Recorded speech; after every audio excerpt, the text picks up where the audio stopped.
Pays des mille et une collines, le Burundi est un pays d'Afrique de l'Est situé dans la région des Grands Lacs et entouré par la RDC à l'ouest, le Rwanda au nord et la Tanzanie à l'est et au sud.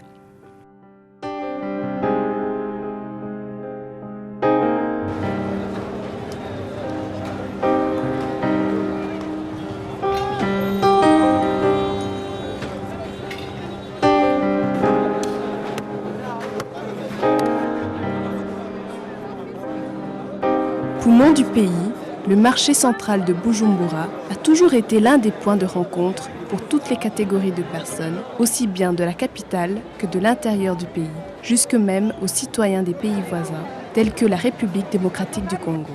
Ces occupants étaient essentiellement constitués de femmes qui allaient souvent pour s'approvisionner en marchandises diverses, mais aussi pour y faire du commerce. Avec peu ou beaucoup de moyens, la femme veille toujours au bien-être des siens. Elle reste le pilier de la famille. Beaucoup de femmes prennent en charge seules leur famille. Certaines sont des veuves, d'autres sont parfois les seules à travailler, leur mari étant sans emploi. De plus, quand elle parvient à gagner un peu d'argent, quelle que soit la somme, elle le gère de façon rationnelle.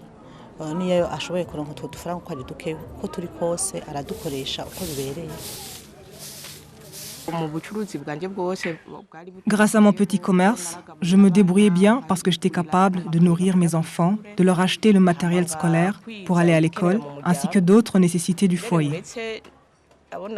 Comme mon mari était sans emploi, il m'arrivait que lorsque je gagnais assez d'argent, de lui donner 3 000 francs pour aller partager un verre avec ses amis.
Mon mari et moi travaillons tous dans ce marché central.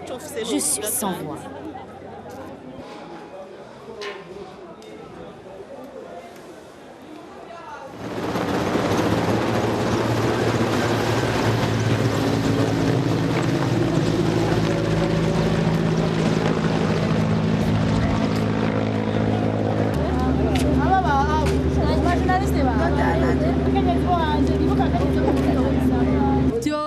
Tout a pris feu. Toutes les marchandises ont été calcinées.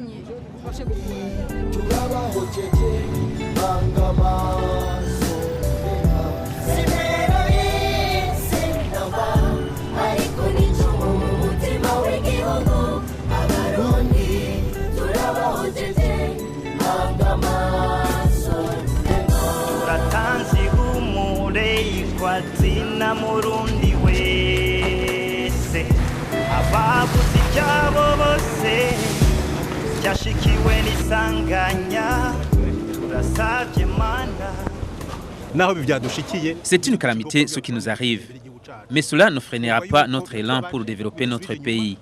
Certes, ça nous fait reculer d'un cran, mais ensemble, dans la paix et la sécurité, nous pourrons acquérir d'autres richesses et sûrement que nos partenaires continueront à nous soutenir de façon à gagner plus qu'on en avait. Bref, malgré cet incident, nous gardons espoir que dans les jours à venir, la situation sera meilleure.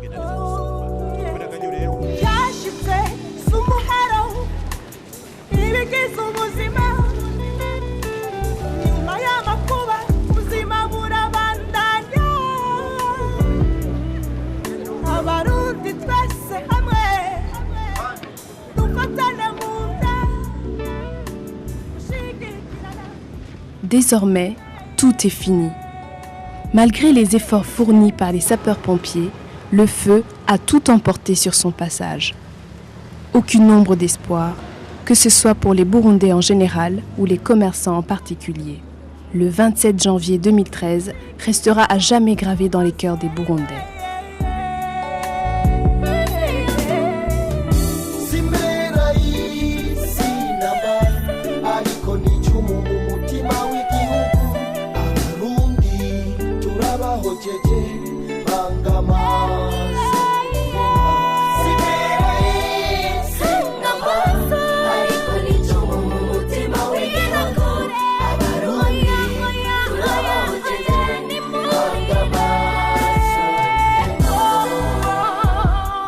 bino bitubera icirwa ntibigasubire kuba mu gihugu kirimo abagabo tugerageze kuja hamwe tubumwe tubitorere inyishu maze dutere imbere twese.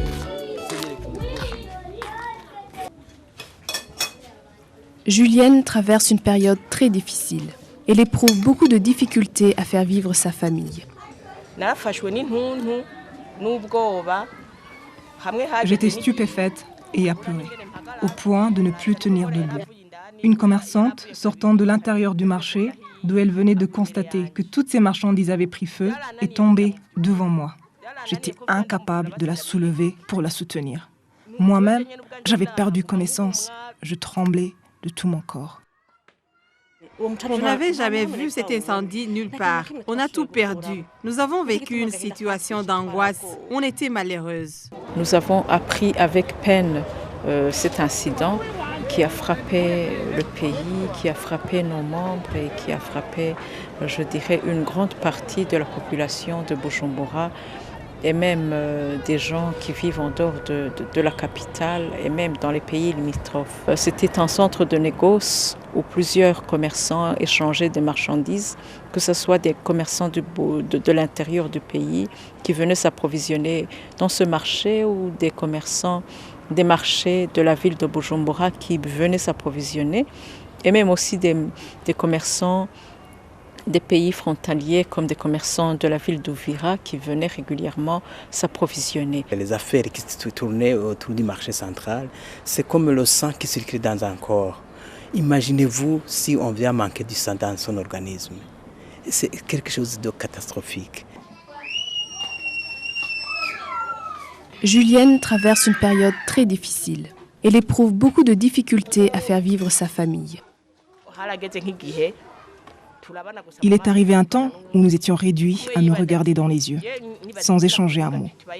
Je croyais que si je demandais à mon mari comment il trouvait cette situation, il n'aurait pas de mots à me répondre, vu qu'il dépendait de mon commerce, et vice-versa. D'où notre silence complice. Il y a des femmes qui ont pu gérer, dont le cerveau a pu gérer les conséquences de cet incendie. Il y en a d'autres qui n'ont pas pu gérer et dont le cerveau a été sidéré et qui sont restés en état de left brain down. Ça veut dire le cerveau gauche est en état d'endormissement.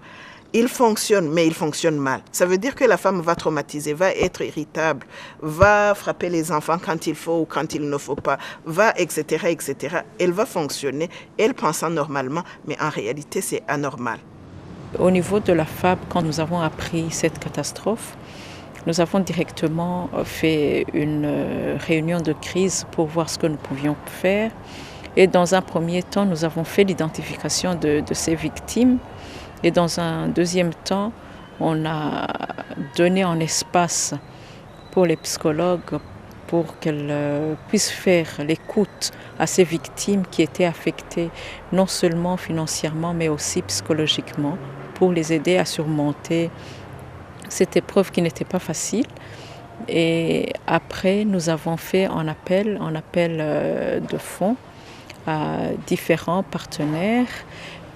Nous avons commencé par faire une note conceptuelle pour les mettre dans le bain, pour que ces partenaires puissent comprendre l'impact de cette catastrophe. Et nous avons organisé une journée de collecte à Bujumbura. Et au sein de cette journée de collecte, nous avons eu pas mal de réponses. Et jusqu'à présent, nous avons pu appuyer plus de 200 femmes. Nous ne pouvons pas prétendre vivre dans un environnement où les gens sont dans la misère, dans le malheur, dans les traumatismes que nous avons vus, sans rien faire. C'est ainsi que nous nous sommes sentis interpellés par cette situation. Dans l'immédiat, il y a eu des comptes de solidarité qui ont été créés et nous, on s'est dit qu'est-ce qu'on peut faire. La première chose qu'on a fait en tant que chrétiens, bien entendu, nous avons prié. Nous avons rassemblé des moyens pour mettre en place un fonds de garantie. Parce qu'on s'est dit, en tant qu'homme d'affaires, la meilleure chose qu'on peut faire, c'est d'aider les hommes d'affaires. Vous voyez ces femmes qui tournent autour du marché. Et nous sommes convaincus que si on peut libérer les énergies de la femme, ça va créer une synergie.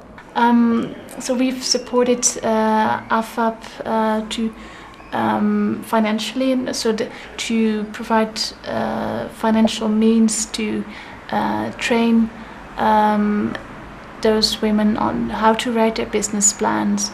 And we've also made money available for a guarantee fund so that they can access a loan.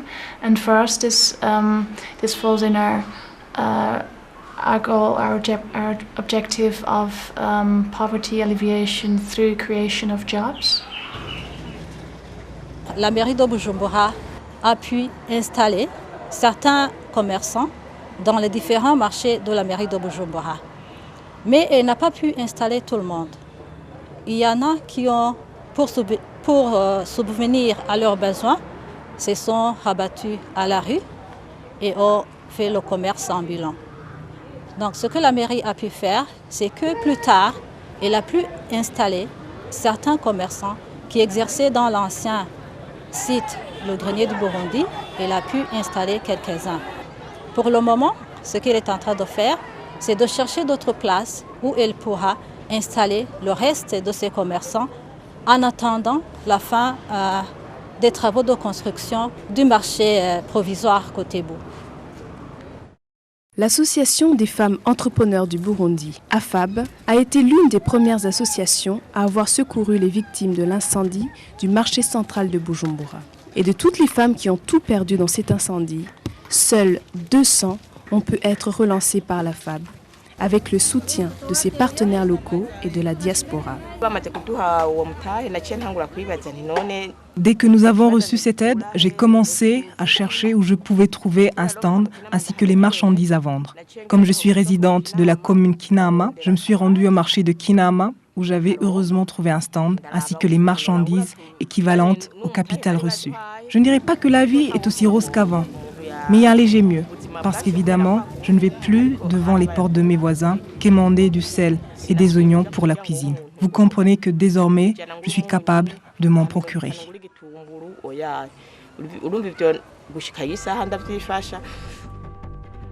Généralement, quand vous faites un crédit, l'objectif premier doit être de les suivre. Surtout ceux-là, parce qu'ils ont aussi besoin d'un soutien moral. Alors, nous avons des agents de terrain qui essaient de les suivre et de les accompagner régulièrement. Et ils sont en train de rembourser, mais il y en a qui éprouvent des difficultés parce qu'ils n'avaient rien. Donc, qui nécessitent quand même, qui ont encore besoin d'un appui. Donc, si un fonds de garantie pouvait être disponible pour continuer à les appuyer, je pense que ça pourrait aider énormément. Parce que vous pouvez donner 100 000 francs à une femme qui a été sinistrée, mais entre-temps, son enfant tombe malade. Elle est obligée de toucher dans les 100 000 francs. C'est maintenant le moment de les appuyer, mais aussi sous des formes de fonds de garantie, mais aussi sous des formes de fonds de crédit, des crédits directs, pour que nous puissions mobiliser des fonds et qu'on puisse accorder directement des crédits à des conditions douces. 9 mois après, on voit que l'impact de cette crise continue à s'accentuer. Si on parle avec les institutions de microfinance, on voit qu'actuellement, les impayés commencent à être plus lourds qu'avant. On voit que les femmes qui avaient essayé de travailler maintenant retombent parce qu'elles ne parviennent pas à boucher le grand trou qui a été causé par cette catastrophe. Nous continuons à faire la mobilisation et à travailler avec ce groupe parce que je dirais que ce que nous avons déjà fait, c'est juste une goutte d'eau dans un océan. Les besoins sont énormes, les dégâts ont été trop importante et nous continuons à faire appel à tous les bienfaiteurs pour qu'ils viennent appuyer ce groupe qui, je pense, continue à souffrir, continue à remonter très difficilement cette montagne. Je me dis que même d'ici 2-3 ans, elles ne pourront pas encore atteindre le niveau qu'elles avaient déjà atteint sur un bout de 5, 10 ans ou même plus de 20 ans qu'elles travaillaient dans ce marché central. La femme, c'est le pilier du foyer, c'est le pilier du ménage. Et c'est elle qui faisait tourner le marché central. Et même maintenant, là où elle est, soit tout le long des routes, au niveau des marchés périphériques, c'est vraiment elle qu'il faut aider en premier lieu. Parce que si on aide la femme, on aide toute une nation.